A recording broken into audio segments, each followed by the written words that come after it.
Good afternoon and welcome to Agri-Food Conversations brought to you by iSelect Fund, the Van Trump Report, the Yield Lab Institute, and Family Farms Group. My name is David Yoakum. I'm an associate here on the iSelect Fund Ventures team, and I'm excited to welcome you to our discussion today. Agri-Food Conversations is all about driving innovation in agriculture. Each month, we highlight a specific theme, and this month's theme is poultry technologies. On today's call, we're joined by Imtiaz Shamsuddin, CEO of Phlox.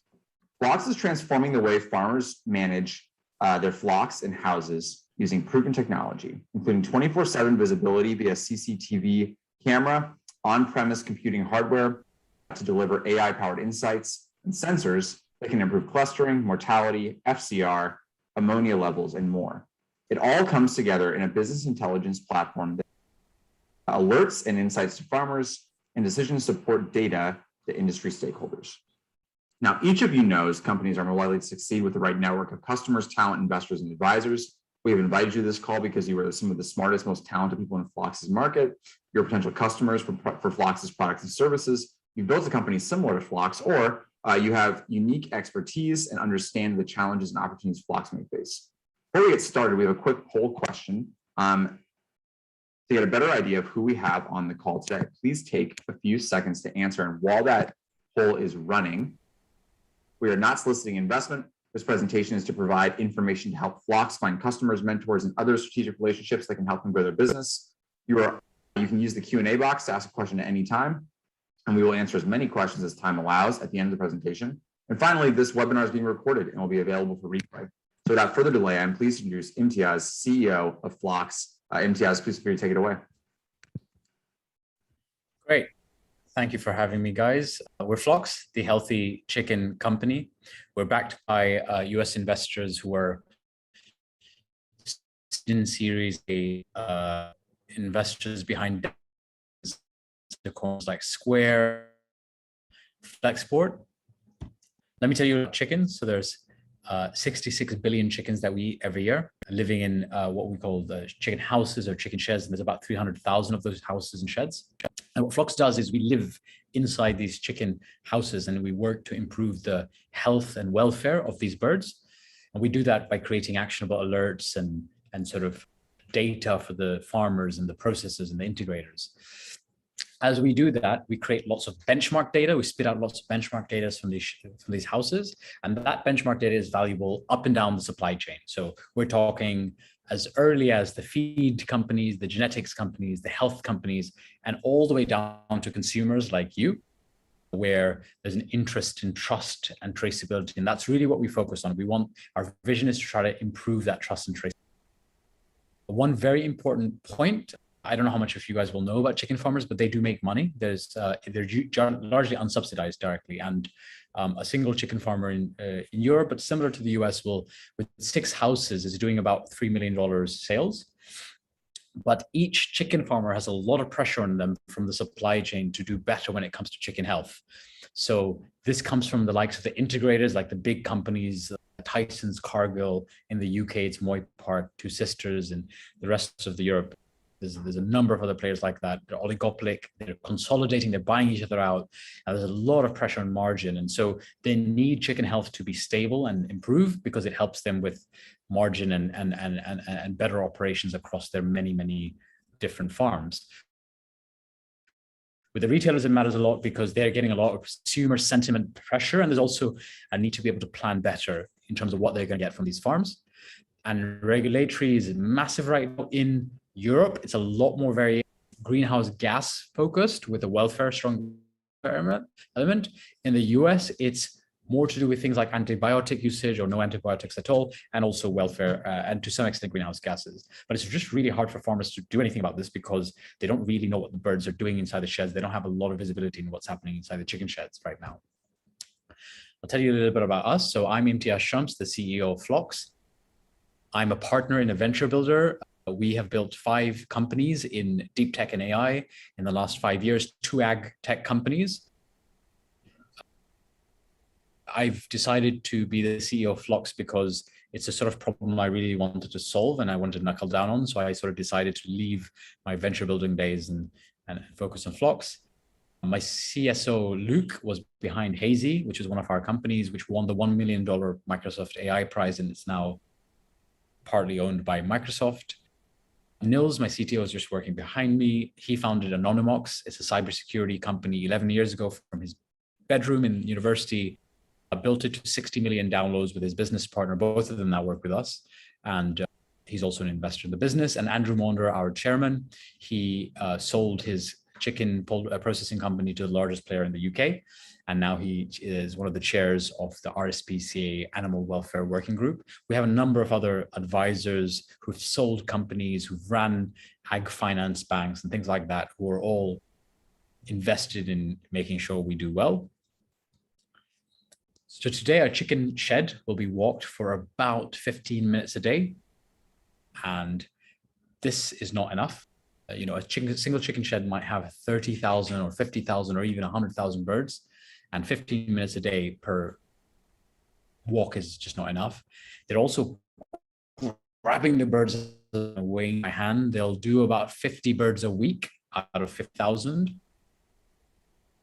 There is automated scales. They're inaccurate after about day 22 because the big dominant birds sit on them. There is some sensing data like temperature and humidity, but it just doesn't talk to anything and it's very unrepresentative. What we're doing is using cameras and AI to give 24/7 visibility on what the birds are doing. And we then layer cake this with additional algorithms that provide alerts and things like that. One of these algorithms is weighing. So we can weigh using just cameras 50,000 birds a second at a 97% accuracy. But this is just one example of what are the algorithms that we have commercially available. And connected to this is the sensors that farmers already have or we install. And that just is a lot richer because it all talks to everyone. Here's an example of one of our algorithms. This is stitching 12 cameras in here in the shed. Stitch image. The moving chickens here are actually very downgraded quality. The quality we get is 4K, but we've downgraded it for the presentation. We use no custom hardware. Everything we do hardware-wise is off the shelf. You can buy it from Amazon yourself. In fact, all of the installs are now done by the companies that we work with or CCTV installers. All we do is focus on the algorithmic side, which is all done on-prem. We leverage advances because of our team's background in autonomous vehicles, because we built a couple of companies in AI that work within that sector. And on-prem processing, similarly, we've worked in on-prem stuff and advanced sensing, which especially our university partners are very good at. How we are entering the market, we work via the farmers through distributors. We have done it directly, but it's not the speed that, we're not going to be able to scale easily farm by farm, but distributors already have those relationships and they make money on the CCTV installs. So they kind of are incentivized to do this essentially for free for us. And we've already got clients that way. What we want to do really is work via the integrators and retailers, as well as the agri-supply and agri-finance genetics companies. The data can then get straight to the regulators and consumers who will not pay us for it, but they're interested in this. And as regulations increase, we expect that to be more and more important. On that front, so SaaS is how we are as a business. We don't want to take revenues from the hardware installs. That's other people. What we do is every year we take a cut of the value we create, because we can benchmark ourselves. And the data sales that we're also doing, we haven't been able to sell any data yet because we don't have enough data, but that's where we want to get to as well. It's a very large market in broilers for us. We take a cut of the value we can benchmark, and our expectation on that is by about year 5, it's an $8 billion ARR market just in broilers. Eggs is equivalently large. It has higher margins than broilers for us. And we're entering eggs right now. And we're ignoring also turkeys and ducks with that number. We had a pre-seed round last year. We built our product. It's called NetFlocks, and we patented it in the US. We've now flipped the company over to the US. We've got revenue for about 26 houses, and we're just signing over some very large contracts. We've got a whole bunch of development contracts from governments and other companies who want us to solve this problem. We have quite large deals in the upside, including with some very big US players and in Asia too. Our plan, we're just, I think, a day or two away from closing our seed round. In fact, legals are signed. We're just getting over the money and stuff. All these investors are US investors. They're all deep tech AI investors. And the plan is to get to 1,000 houses in the next 2 years with a huge scale up plan in the US. So we've done quite a bit in Europe, but we really want to get to the US now. And I'm moving there physically. So where can iSelect help us? It's literally that, the US side. We need clients in the US and Canada. I have one client at the moment, quite a large one in the US that we're talking to at a deep level. One of our customers in Europe is owned by a very large US company, but other than that, we don't have many contacts. So we really need where we've been giving it in terms of talking to the big integrators, feed and genetics companies who are interested in our data, but also interested in us upselling their services because we can benchmark if one vaccine is doing better than another, that kind of thing. And also large farms. So sometimes collectives in America are quite large, and so we want to talk to them. I'm going to physically be based between Buffalo, New York, and Austin, Texas, because we're funded by governments in the US as well. And so I have to be there. Our investors who have come in are all AI investors. And so for our Series A, we're really thinking about having at least one ag tech investors because we've never taken ag tech VC money. We've always rejected it. We've always wanted to focus on the enterprise AI side. We're also looking for advisors in the US. I've just got one who's come in as an angel. He's taken his business to 4 billion IPO in the NASDAQ. And I want more people like that who can really help us think about growth in the US when it comes to ag, when it comes to health, animal health, and also just who've, like him, taken companies to a large size. That's it from us. And I'll take questions from you guys. Yeah, really excited to talk further to the iSelect network. Imtiaz, thank you so much, and congratulations on all the progress. Congrats on the move to the US. Lots of exciting things in the future for you and for the company. Imtiaz alluded to, if you're in the audience and you have a question, the best way to ask your questions is to type it directly in the Q&A box. But I'll kick things off with sort of, well, the initial question I have is, as you know, we've looked at a lot of stuff in the animal management space in agriculture, and my perception is a lot more tech to date that's been focused on managing cattle and pork. Why does it seem that chicken is potentially like sort of lagged behind, and especially given the fact that on a consumption it just continues to grow worldwide and will continue to grow worldwide.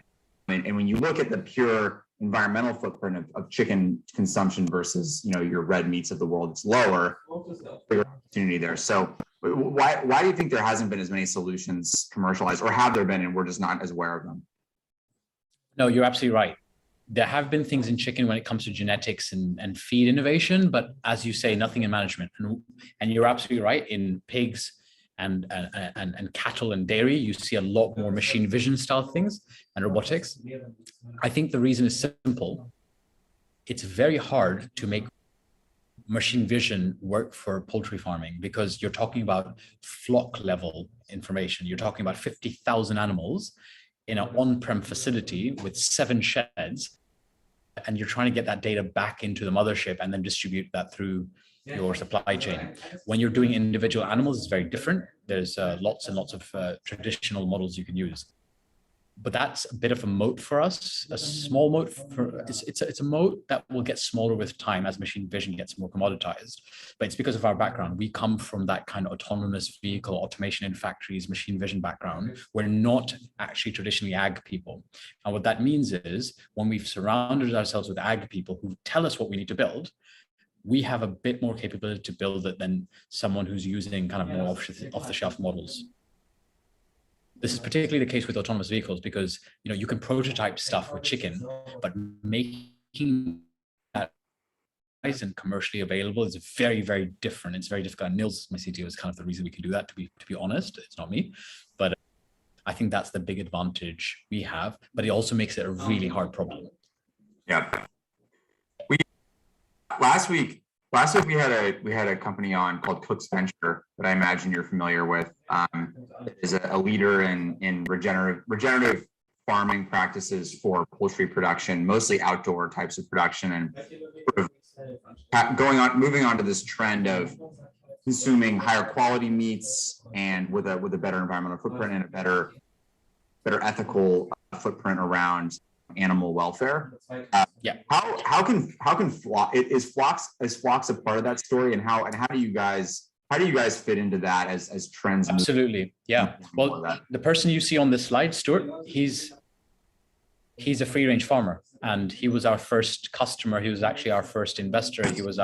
He's our first commercial deployment. And so half of our chicken sheds at the moment in the UK are free range. Where it's that figure is changing very drastically as we move towards the big processors, but at the moment it's still free range. And that's because free range is this complicated problem where actually they're not better necessarily in terms of bird welfare at the moment. It's very hard to validate, but with better tooling, they can be a lot better than conventional farming. The other problem free range has is that as you go from free range to organic, your labor costs skyrocket. So you can make money on your margin, but your ability to scale that operation up is almost impossible at some level. And we're seeing this, we're seeing lots and lots of organic farmers who are doing well, but when it comes to raising money from banks or getting lending to grow their operations, they're finding it very difficult because their numbers just don't stack up when it comes to labor scale up. Now we can help, because as you do more free range, the only way you have to track the birds more in order to manage them, because they're going outside and inside, there's more diseases, there's more risk factors. And so we think that free range and organic story, we can help increase that difference between free range, organic and conventional until the industry moves more in that direction. Another quick answer also is the sheds are getting bigger right now. Why are they getting bigger and they're packing more birds in? Because they can't manage the sheds. They just can't. What you want to make more money is to make them smaller with fewer birds. It's more biosecure, but you can only do that with tech. So we're doing a little bit of work actually with companies a bit like Cook's Farm, but in Europe, where we're trying to build like the world's best chicken sheds, caked full of our technology, to prove that we can improve like labor costs associated with better farming. That's great. And then maybe digging a little bit into the solution itself and where your main value drivers are. Can you speak a little bit right now to when somebody plays the flock system, where sort of the no-brainer is for them and from a savings perspective when they think about adoption? Yeah. There's three things that the customers bite into in terms of immediate value. The first is the fact that they can benchmark what things are happening in the chicken shed. Even at the moment, the benchmarks happen after the birds are dead. So you've got 36 to 42 days. And then the processors at the end know what's actually happening. Otherwise, they have to call up the farms and the farmers give them weights for 50 birds or something. What we can do is get you that data from day one for the whole length of that flock. That's a big one for the integrators. The second thing is their ability to meet some of the pressing needs from the retail. This is a big problem, particularly in Europe, UK, and America, where the retailers are putting pressure on them to do better when it comes to the welfare of the birds, proving that to them, etc. Because it's an oligopoly, so they're competing against each other for reasonably thin margins, and they're really interested in using flocks and saying to the retailers, "Hey, like we've got this system that allows us to solve your problem. Please pick us." Obviously, at some point, we want to be with all of these companies, so it becomes a standard rather than the special sauce, but it becomes something you have to do. The third thing is environmental emissions. Footprinting is becoming almost mandatory in Europe at the moment. It's just going through the European Commission. You'll have to footprint at some point if you want to make any money, and we can footprint because we know what the birds are doing. We know what is happening emissions-wise inside the sheds and outside, and so we can give them that data, and they're really interested in that, particularly in Europe. I haven't tested if that's the case in the US, but I imagine regulation is going to come in for that as well with animal farming. Yep, super clear. Thanks, Imtiaz. Well, given that you already presented the ask, which was really clear, really appreciate you doing that. Thanks again for joining us today, and congratulations on all your progress to date. I'd also like to thank the audience for participating today, either now or later on the recording. Again, we host agri-food conversations every Thursday at 3 p.m. Central Time. If you want to share this with a friend, we welcome you to do so. A replay will be emailed to you in the next 24 hours, and new viewers can register for agri-food conversations by going to agrifoodconversations.com. If you'd like to learn more, join us next week. We'll be joined by Yehuda Elram, CEO of Exit, a company developing a new technology that enables sex detection of chick embryos immediately after the eggs are laid. Imtiaz, thank you so much again for your time. Really appreciate it, and everyone have a great rest of your day. Thank you.